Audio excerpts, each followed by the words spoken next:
My substitute teacher confiscated my inhaler and locked it in her desk, saying, "Asthmatics just want attention." I've had severe asthma since I was 5, and my rescue inhaler isn't just medication. It's literally life or death. Every teacher at Roosevelt High knew about my condition. My regular teachers kept backup inhalers in their desks, just in case. But Mrs. Crawford was different. She was this bitter substitute in her 60s who treated teaching like a prison sentence. The moment she walked into our chemistry class, she announced her rules. No phones, no food, no excuses, and absolutely no disruptions. When my chest started tightening during her lecture about molecular bonds, I quietly reached for my inhaler. The room was stuffy, the old ventilation system wasn't working, and I could feel that familiar squeeze in my lungs. "Put that away immediately," Mrs. Crawford snapped, stopping mid-sentence. "It's my inhaler," I wheezed, trying to keep my voice steady. "I have asthma." She marched over and snatched it from my hands. "I've been teaching for 30 years. Half you kids fake these conditions for attention. You'll get it back after class." My classmates stared in shock as she locked my inhaler in her desk drawer. "But I might need it," I protested, my breathing already becoming more labored. "Then you should have thought about that before trying to disrupt my lesson," she said coldly. "Asthmatics are just dramatic. Real emergencies don't happen during math problems." 20 minutes later, I was hunched over my desk, taking shallow, careful breaths. My friend Jake kept glancing at me nervously. "Mrs. Crawford," he said,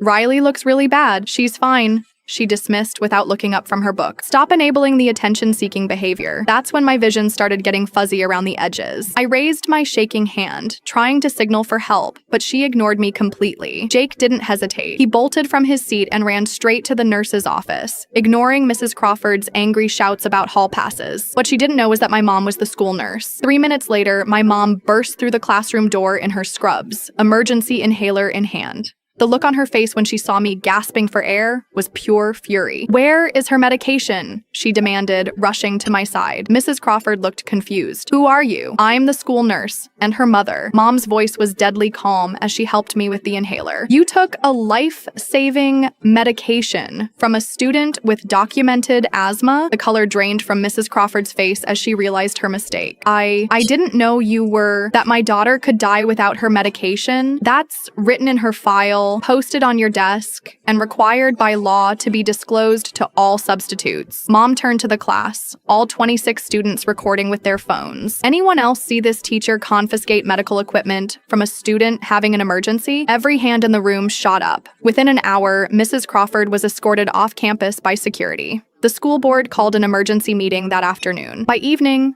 the local news was running the story. Mrs. Crawford never taught again.